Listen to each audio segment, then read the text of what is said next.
Hey hello അസ്സാം വലൈക്കും. Welcome back to fine Fara. ഞാനൊരു ദിവസം മത്താഫിൽ പോയപ്പോൾ ഇതുപോലെ ഒരുപാട് സ്ഥലം ഇങ്ങനെ കാലിയായി കിടക്കുന്നുണ്ട്, ഭയങ്കര ഫ്രീ ആയിട്ട് കിടക്കുന്നുണ്ടു. യൂഷ്വലി ഇങ്ങനെ ഉണ്ടാവാറില്ല കേട്ടോ. അങ്ങനെ റൂമിലേക്ക് തിരിച്ചു പോകാൻ നേരത്ത് ഞാനിങ്ങനെ ചുറ്റും ഒന്ന് വീഡിയോ എടുത്ത്, ഇന്നാണെങ്കിൽ നമുക്ക് കുറേ സ്ഥലങ്ങൾ കാണാൻ പോകാണ്ട് കേട്ടോ. ഇന്ന് നമുക്ക് മക്ക ഫുൾ സിയാറ ചെയ്യുന്ന ദിവസമാണ്. എന്ന് പറഞ്ഞാൽ നമ്മൾ മക്കയിലുള്ള കുറച്ച് ഹിസ്റ്റോറിക്കലി ഇമ്പോർട്ടൻ്റ് ആയിട്ടുള്ള കാര്യങ്ങളൊക്കെ കാണാൻ വേണ്ടി പോവാണ്. അപ്പോൾ അതുകൊണ്ട് തന്നെ വേഗം തിരിച്ചു പോയി ബ്രേക്ക്ഫാസ്റ്റൊക്കെ കഴിച്ച് അവർ പറയണ സമയത്തിന് റെഡി ആയിട്ട് അവിടെ എത്തേണ്ടതുണ്ട്. അതുകൂടാണ്ട് നമുക്ക് ഇന്ന് പോയിട്ട് തിരിച്ചു വരുമ്പോൾ ഇഹ്റാം ചെയ്തിട്ട് വന്നിട്ട് നമുക്കൊരു ഉംറയും കൂടെ ചെയ്യാനുണ്ട്. അങ്ങനെ പറഞ്ഞ സമയത്ത് തന്നെ നമ്മളെല്ലാവരും റെഡി ആയിട്ടുണ്ടായിരുന്നു. നമുക്ക് വേണ്ടിയിട്ടുള്ള ബസ്സും എത്തിയിട്ടുണ്ടായിരുന്നു കറക്റ്റ് ടൈമിന് തന്നെ. അപ്പോൾ നമ്മൾ ബിൽഡിങ്ങിൻ്റെ താഴെ നിന്ന് നമ്മൾ പുറപ്പെടുകയാണ് കേട്ടോ. അപ്പോൾ ഈ മക്ക പ്രദേശം എന്ന് പറഞ്ഞാൽ നിറയെ കുന്നുകളും മലകളും ആയിട്ടുള്ളൊരു പ്രദേശം ആയതുകൊണ്ട് തന്നെ ഫുള്ള് കയറ്റം ഇറക്കം, പിന്നെ അതുപോലെ ഒരുപാട് ടണലുകളുണ്ട് കേട്ടോ ഇവിടെ. അങ്ങോട്ടും ഇങ്ങോട്ടുമുള്ള പാസേജുകളൊക്കെ ഈസി ആക്കാനും പിന്നെ ട്രാഫിക് ഒന്ന് കൺട്രോൾ ചെയ്യാനൊക്കെ വേണ്ടിയിട്ട് ഇതുപോലെ ഒരുപാട് ടണൽസ് ഉണ്ട് മക്കയിൽ. പാറകൾ തുരന്നിട്ട് ഉണ്ടാക്കിയിട്ടുള്ള ടണലുകളാണ് കേട്ടോ. അങ്ങനെ പോകുന്ന വഴിക്ക് ഞാൻ കുറച്ച് സമയമൊക്കെ ഇങ്ങനെ വീഡിയോ എടുത്തു. പിന്നെ ഞാൻ നിർത്തി, കാരണം ഞാൻ ബസ്സിൻ്റെ സൈഡ് സീറ്റിലാണല്ലോ ഇരിക്കുന്നത്. അപ്പോൾ എനിക്ക് ആ ഒരു സൈഡിലെ വ്യൂ മാത്രമേ വീഡിയോയിൽ കിട്ടുള്ളൂ. കംപ്ലീറ്റ് ഫ്രണ്ട് വ്യൂ ഒന്നും എനിക്ക് കിട്ടില്ല. അപ്പോൾ അതുകൊണ്ട് തന്നെ ഞാൻ വിചാരിച്ചു ഇനി നമ്മൾ പോകാൻ ഉദ്ദേശിക്കുന്ന സ്ഥലത്ത് എത്തുമ്പോൾ അതൊക്കെ ഷൂട്ട് ചെയ്ത് കാണിക്കാമെന്ന് വിചാരിച്ചു. അപ്പം നമ്മൾ ഉംറക്കൊക്കെ പോകുമ്പോൾ നമുക്ക് രണ്ട് രീതിയിൽ പോകാം. ഒന്നെങ്കിൽ ഇൻഡിവിജ്വലായിട്ട് പോകാം, അല്ലെങ്കിൽ ഗ്രൂപ്പിൽ പോകാം. ഇൻഡിവിജ്വലായിട്ട് പോകുമ്പം ഇങ്ങനെ സ്ഥലങ്ങളോ കാര്യങ്ങളോ ഒന്നും നമുക്ക് കാണാൻ പറ്റില്ല കേട്ടോ. അതിനൊക്കെ നമ്മൾ തന്നെ സ്പെൻഡ് ചെയ്തിട്ട് അതിനായിട്ട് തന്നെ പോകേണ്ടി വരും. പക്ഷേ ഗ്രൂപ്പിൽ പോകുമ്പോൾ ഇതുപോലെ മക്കയിൽ ഒരു ഫുൾ ഡേ, അതുപോലെ മദീനയിലും ഒരു ഫുൾ ഡേ, ഇതുപോലെ അവിടുത്തെ ഹിസ്റ്റോറിക്കലി ഇമ്പോർട്ടൻ്റ് ആയിട്ടുള്ള എല്ലാ സ്ഥലങ്ങളും കാണാൻ വേണ്ടിയിട്ട് അവർ കൊണ്ടുപോകും. അപ്പോൾ ആദ്യമായിട്ട്, അതായത് ലൈഫിൽ ഫസ്റ്റ് ടൈമായിട്ട് മക്ക മദീന അങ്ങനത്തെ സ്ഥലങ്ങളിലൊക്കെ പോകുന്നവർ എപ്പോഴും ഗ്രൂപ്പിൽ പോകുന്നതായിരിക്കും നല്ലത് കേട്ടോ. കാരണം ഓരോ ഗ്രൂപ്പിനും അതിൻ്റേതായിട്ടുള്ള അമീറുകളുണ്ടാകും. അപ്പോൾ അവർ നല്ല രീതിയിൽ നമ്മളെ ഹെൽപ്പ് ചെയ്യും. നമുക്ക് അറിയാത്തതൊക്കെ പറഞ്ഞു തന്നിട്ടും, പിന്നെ നമ്മൾ വേറൊരു അറിയാത്ത രാജ്യത്ത് പോയതല്ലേ, അപ്പോൾ അതിൻ്റെ എല്ലാ സഹായങ്ങളും അവരെ സൈഡിൽ നിന്നുണ്ടാവും. അപ്പോൾ ആദ്യം നമ്മൾ പോയത് സൗർ ഗുഹ കാണാൻ വേണ്ടിയിട്ടായിരുന്നു. ഈ കാണുന്ന മലേൻ്റെ മുകളിൽ ചെറിയൊരു റാ ഷേപ്പ് കാണുന്നില്ല, ഒരു വലിയ റാ ഷേപ്പ്. അപ്പം അതാണ് സൗർ ഗുഹ. നമ്മൾ തൽക്കാലം ഇവിടെ താഴെ നിന്ന് ജസ്റ്റ് കണ്ടിട്ട് പോണേ ഉള്ളൂ. അതിൻ്റെ മുകളിൽ കയറി അത് ഫുള്ളി അവിടെ എക്സ്പ്ലോർ ചെയ്തിട്ട് കാണുന്നവരുണ്ട് കേട്ടോ. ഒരുപാട് ആളുകൾ കയറുന്നുമുണ്ട്. അപ്പോൾ സൗർ ഗുഹൻ്റെ ഇമ്പോർട്ടൻസ് എന്താണെന്ന് അറിയണ്ടേ? നബി സല്ലല്ലാഹു അലൈഹി വസല്ലം അബൂബക്കർ റളിയല്ലാഹു അൻഹുവും കൂടെ മദീനയിലേക്ക് ഹിജ്റ പോണ സമയത്ത് ഖുറൈശികളിൽ നിന്നും രക്ഷപ്പെടാൻ വേണ്ടിയിട്ട് 3 ദിവസം ഒളിച്ച് താമസിച്ച ഗുഹയാണ് സൗർ ഗുഹ. അടുത്തതായിട്ട് നമ്മൾ പോകുന്നത് അറഫയിലേക്കാണ്. പോകുന്ന വഴിക്ക് ഇതുപോലെ ബോർഡുകളൊക്കെ അവർ സ്ഥാപിച്ചിട്ടുണ്ട് കേട്ടോ. അത് ഈ അറഫൻ്റെ ബോർഡർ എവിടെയാണെന്ന് ഇൻഡിക്കേറ്റ് ചെയ്യാൻ വേണ്ടിയിട്ടാണ്. അതിൽ അവർ അറഫ സ്റ്റാർട്ട്സ് ഹിയർ എന്നൊക്കെ പറഞ്ഞിട്ട് ഇൻഡിക്കേറ്റ് ചെയ്തിട്ടുണ്ടാവും. അപ്പോൾ അറഫയിലുള്ള പള്ളിയുടെ പേരാണ് മസ്ജിദുൻ നമീറ. ഈ ഏരിയയും അതുപോലെ ഈ പള്ളിയൊക്കെ ഹജ്ജിൻ്റെ സമയത്ത് മാത്രം കേട്ടോ ഫുൾ ഫ്ലെഡ്ജിൽ വർക്ക് ചെയ്യുക. അതുപോലെ തന്നെ ഇവിടെയൊക്കെ മെട്രോ സ്റ്റേഷൻസും ഉണ്ട്. അറഫയിൽ തന്നെ അറഫ മെട്രോ സ്റ്റേഷൻ 1, അറഫ മെട്രോ സ്റ്റേഷൻ 2, ഈ കാണുന്നതൊക്കെ മെട്രോ സ്റ്റേഷനാണ്. 1 and 2 ആണ്. ഇതൊക്കെ ആ ഒരു ഹജ്ജിൻ്റെ ടൈമിൽ മാത്രം വർക്ക് ചെയ്യുന്ന മെട്രോ സ്റ്റേഷൻസാണ്. ഈ പോകുന്ന വഴിക്കൊക്കെ നമുക്ക് ഒരുപാട് ഇതുപോലെ ഫ്രെയിമുകൾ കാണാം. അതായത് ടെൻറ്റ് ഇടാൻ പറ്റുന്ന ഫ്രെയിമുകൾ ഫുള്ളി ഒരുപാട് ഏരിയയിൽ ഇതുപോലെ ഫ്രെയിം മാത്രം കാണാം. അത് ആ ഒരു സമയം ആകുമ്പോഴത്തേക്ക് അവർ ഫുള്ള് ടെൻറ്റും കാര്യങ്ങളൊക്കെ റെഡിയാക്കിയിട്ട് സെറ്റ് ചെയ്ത് വെക്കും. അതുകൊണ്ട് തന്നെ ഹജ്ജിൻ്റെ ടൈം ആകുമ്പോഴത്തേക്ക് ഇവിടുത്തെ ഗവൺമെൻറ് ഇവിടെ വരുന്ന പിൽഗ്രിംസിന് വേണ്ടിയിട്ട് ഒരുപാട് സൗകര്യങ്ങൾ ഒരുക്കുന്നുണ്ട് കേട്ടോ. ഇതൊക്കെ വർഷത്തിൽ ഒരിക്കൽ മാത്രം, അതായത് ഹജ്ജിന് മാത്രമായിട്ട് നമുക്ക് വേണ്ടിയിട്ട് പ്രിപ്പയർ ചെയ്യുന്ന സ്ഥലങ്ങളാണ്. അങ്ങനെ നമ്മൾ ബസ്സൊക്കെ പാർക്ക് ചെയ്ത് നമ്മളെല്ലാവരും ബസ്സിൽ നിന്ന് ഇറങ്ങി. 1-2 ബസ്സൊന്നുമല്ല കേട്ടോ, നമ്മളെപ്പോലെ തന്നെ ഇഷ്ടം പോലെ ബസ്സുകളുണ്ടായിരുന്നു അവിടെ. അതുകൊണ്ട് തന്നെ നമ്മൾ തിരിച്ച് വരുമ്പോഴും പോകുമ്പോഴൊക്കെ ഒരുമിച്ച് പോകണം വരണം എന്നൊക്കെയുള്ള പ്രത്യേകമായിട്ടുള്ള നിർദ്ദേശങ്ങളും ഉണ്ടായിരുന്നു. കാരണം നമ്മൾ ഒറ്റയ്ക്ക് വന്നിട്ടുണ്ടെങ്കിൽ ചിലപ്പോൾ നമുക്ക് ബസ്സും ഒക്കെ മാറിപ്പോകും. കാരണം അത്രയും ബസ്സുണ്ട്. അതും സെയിം കമ്പനികളുടെ ബസ്സൊക്കെ ഇഷ്ടം പോലെ ഉണ്ട്.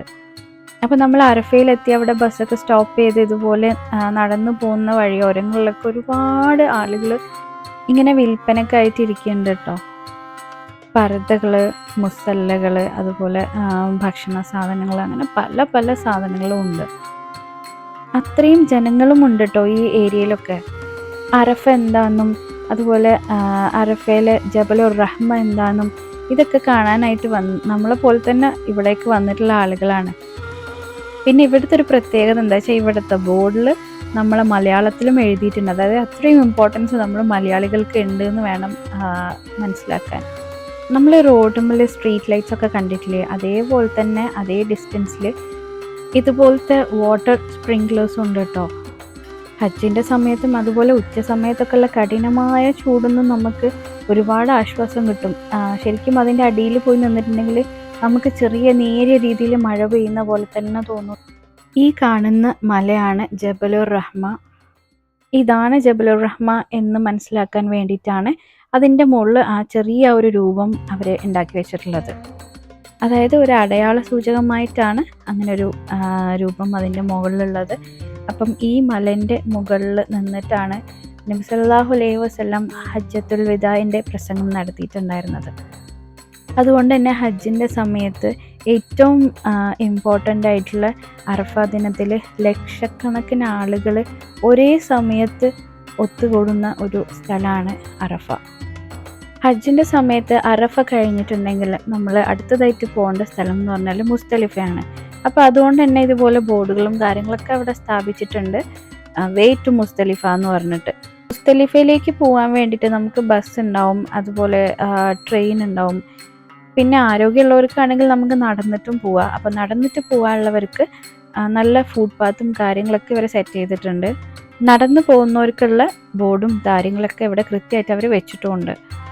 അപ്പോൾ നമ്മളുടെ അറഫയിലുള്ള പള്ളിയാണ് മസ്ജിദ് നമീറ. ഈ മസ്ജിദ് നമീറേൻ്റെ അകത്ത് നമ്മൾ കയറി നമസ്കരിക്കുമ്പോഴും നമ്മൾ ശ്രദ്ധിക്കേണ്ട ഒരു കാര്യം എന്താണെന്ന് വെച്ചാൽ അതിൻ്റെ ഒരു ഭാഗം ഈ അറഫൻ്റെ ബോർഡറിൻ്റെ പുറത്താണുള്ളത്. അപ്പോൾ അങ്ങനത്തെ കാര്യങ്ങളൊക്കെ ശ്രദ്ധിച്ചിട്ട് വേണം നമ്മൾ പള്ളീൻ്റെ അകത്ത് കയറി നിസ്കരിക്കുമ്പോൾ.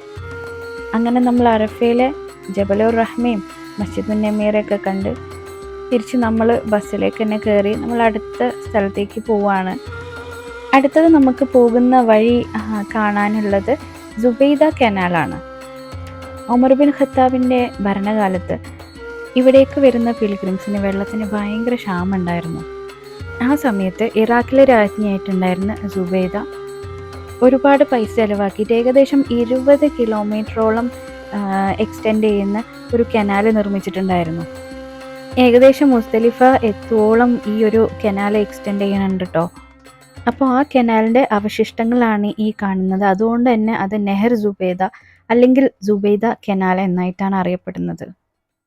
അന്നത്തെ ഒരു എൻജിനീയറിംഗ് മികവും കൺസ്ട്രക്ഷനും ഒക്കെ കൊണ്ട് തന്നെ ഏകദേശം 1000 വർഷത്തിൻ്റെ തന്നെ പഴക്കമുണ്ട് കേട്ടോ ഈ ഒരു കനാലിന്. ഈ ഒരു കനാൽ നിർമ്മിച്ചതിന് ശേഷം തന്നെ മക്കയിലേക്കും അതിൻ്റെ പരിസര പ്രദേശങ്ങളിലേക്കൊക്കെ വെള്ളം കൊണ്ടുവരാനൊക്കെ ഭയങ്കര എളുപ്പമായിട്ടുണ്ടായിരുന്നു. അപ്പോൾ അറഫ കഴിഞ്ഞ് നമ്മൾ ഇനി പോയിക്കൊണ്ടിരിക്കുന്നത് മുസ്തലിഫയിലേക്കാണ്. മുസ്തലിഫയിലേക്ക് പോകുന്ന വഴിയിലാണ് നമ്മൾ ഈ ഒരു കനാലിൻ്റെ അവശിഷ്ടങ്ങളും കാര്യങ്ങളൊക്കെ കണ്ടുകൊണ്ടിരിക്കുന്നത്. ബസ്സിൻ്റെ ഞാനിരിക്കുന്ന സൈഡിൻ്റെ നേരെ ഓപ്പോസിറ്റ് ആയിരുന്നു ഈ കനാൽ ഉണ്ടായിരുന്നത്. അതുകൊണ്ട് തന്നെ എനിക്കത് ഷൂട്ട് ചെയ്യാൻ കുറച്ച് ബുദ്ധിമുട്ടുണ്ടായിരുന്നു കേട്ടോ. അങ്ങനെ നമ്മൾ മുസ്തലിഫയിലേക്ക് പോകുന്ന വഴിക്ക് ആദ്യം കണ്ടിട്ടുണ്ടായിരുന്നത് മുസ്തലിഫ മെട്രോ സ്റ്റേഷനായിരുന്നു. വർഷത്തിൽ ഹജ്ജിൻ്റെ ടൈമിൽ മാത്രം ഓപ്പൺ ആവുന്നതും വർക്ക് ചെയ്യുന്നതും മെട്രോ സ്റ്റേഷൻസ് ആണ് ഇത്. ദുൽഹജ്ജ് 9 നബി സല്ലല്ലാഹു അലൈഹി വസല്ലം ഒരു രാത്രി മുഴുവൻ കഴിച്ചു കൂട്ടിയ മസ്ജിദുൽ മഷ്അറിൽ ഹറാം എന്ന് പറഞ്ഞ പള്ളി മുസ്തലിഫയിലാണ് കേട്ടോ സ്ഥിതി ചെയ്യുന്നത്. അതുകൊണ്ടാണ് ഹജ്ജിൻ്റെ സമയത്ത് അറഫ കഴിഞ്ഞാൽ പിന്നെ നമ്മൾ നേരെ പോണത് മുസ്തലിഫയിലേക്കാണ്.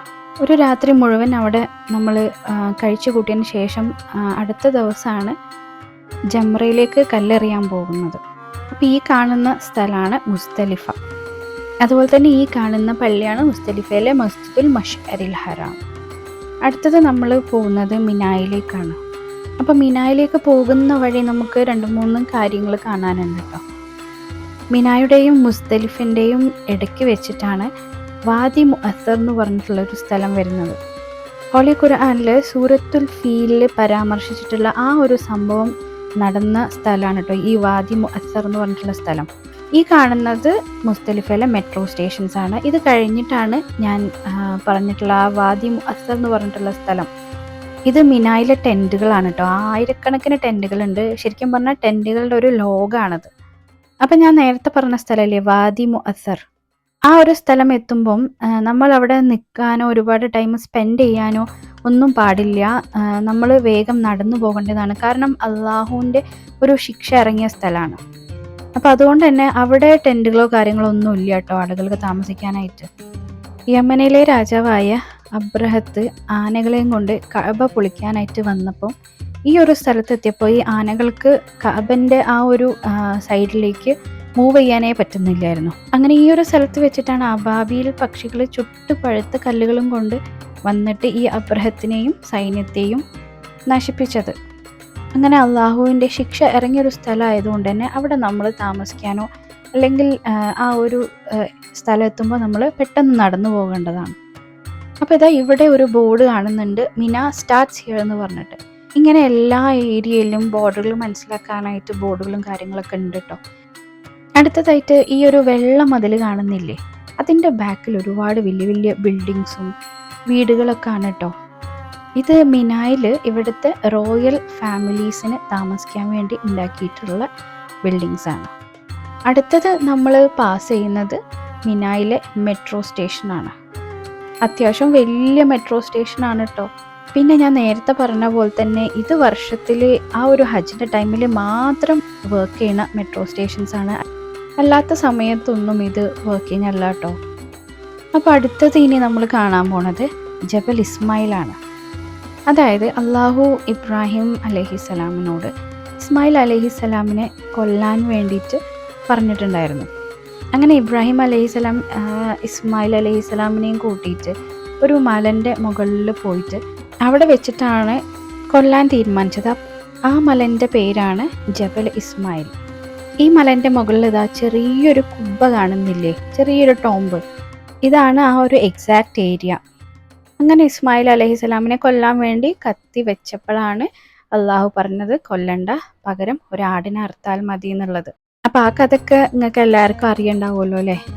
അപ്പോൾ ഇതാണ് മിന. മിനായിൽ ഇതുപോലെ ആയിരക്കണക്കിന് ടെൻറ്റുകളുണ്ട് കേട്ടോ. ശരിക്കും ഇത് കാണാൻ തന്നെ ഭയങ്കര രസമുണ്ട്, ടെൻറ്റുകളുടെ ഒരു ലോകം. മിനായിലെ പള്ളിയാണ് ഈ കാണുന്നത്. മിനായിലെ പള്ളീൻ്റെ പേരാണ് മസ്ജിദുൽ ഹൈഫ്. ഹജ്ജിൻ്റെ സമയത്ത് വെറും 6 ദിവസത്തേക്ക് മാത്രമേ ഈ പള്ളി തുറക്കുകയുള്ളൂ. അവിടെ ബാങ്ക് കൊടുക്കലും കാര്യങ്ങളൊക്കെ ഉള്ളൂ കേട്ടോ. ഇപ്പം നമ്മൾ ഏകദേശം കാണാനുള്ള എല്ലാ ഏരിയകളും കവർ ചെയ്തിട്ടുണ്ട്. ഈ കാണുന്ന മലയാണ് ജബലുൻ നൂർ. ഇതിൻ്റെ മുകളിൽ ആളുകൾ ഇങ്ങനെ നടക്കുന്നത് കാണാം കേട്ടോ. ഈ മലൻ്റെ മുകളിലാണ് ഹിറാ ഗുഹ ഉള്ളത്. നബി സല്ലല്ലാഹു അലൈഹി വസല്ലമക്ക് ആദ്യമായിട്ട് ഖുർആൻ വഹി ഇറങ്ങിയ സ്ഥലമാണ് ഹിറാ ഗുഹ. അപ്പോൾ ഇന്നത്തെ കാഴ്ചകളൊക്കെ കഴിഞ്ഞതുകൊണ്ട് തന്നെ നമ്മൾ ഇനി റൂമിലേക്ക് തിരിച്ചു പോവാണ്. പോയി നമ്മൾ ലഞ്ചൊക്കെ കഴിച്ചിട്ട് വേണം നമുക്ക് ഇനി ഉംറ ചെയ്യാൻ പോവാൻ. ഇതാണ് കിങ് അബ്ദുൽ അസീസ് സ്റ്റേഡിയം. അത്യാവശ്യം വലിയ സ്റ്റേഡിയം ആണ് കേട്ടോ. മാത്രമല്ല നല്ല സ്റ്റൈലിഷ് ആയിട്ടുള്ള ആർക്കിടെക്ചർ. അപ്പോൾ ഈ വീഡിയോ നിങ്ങൾക്ക് എല്ലാവർക്കും ഇൻട്രസ്റ്റിംഗ് ആവുമെന്ന് എനിക്കറിയില്ല. ഞാൻ 2018 ഇതേ ഗ്രൂപ്പിൻ്റെ കൂടെ തന്നെ ഇതുപോലെ വന്നിട്ടുണ്ടായിരുന്നു. അന്നും ഇതുപോലെ ഈ സ്ഥലങ്ങളൊക്കെ വിസിറ്റ് ചെയ്തിട്ടുണ്ടായിരുന്നു. പക്ഷെ 5 വർഷത്തിന് ശേഷം വീണ്ടും ഞാൻ വന്നപ്പോൾ എനിക്ക് ശരിക്കും പറഞ്ഞാൽ ഒന്നും ഓർമ്മയില്ല. അതുകൊണ്ട് തന്നെ ഞാൻ കണ്ട കാര്യങ്ങൾ നിങ്ങളെ കാണിക്കാനും അത് എപ്പോഴും ഒരു മെമ്മറി ആയിട്ട് ഇരിക്കാനൊക്കെ വേണ്ടിയിട്ട് തന്നെയാണ് കേട്ടോ ഞാൻ വീഡിയോ എടുത്തിട്ടുണ്ടായിരുന്നത്. അങ്ങനെ മസ്ജിദുൽ ജെയ്റാൻ എന്നാണ് ഞങ്ങൾ ഇഹ്റാം ചെയ്തത്. ഇഹ്റാം ചെയ്തതിന് ശേഷം ഇനി നമ്മൾ നേരെ റൂമിലേക്ക് പോയിട്ട് അവിടുന്ന് ഉച്ചഭക്ഷണമൊക്കെ കഴിച്ച് കുറച്ച് നേരം റെസ്റ്റ് എടുത്തിട്ട് ഈവനിങ്ങിലാണ് ഉംറ ചെയ്യാൻ വേണ്ടി പോവുക. നമ്മൾ ചൊല്ലുന്നതിന് പുറമെ ബസ്സിൽ അവർ തൽബിയത്ത് പ്ലേ ചെയ്തിട്ടുണ്ടായിരുന്നു.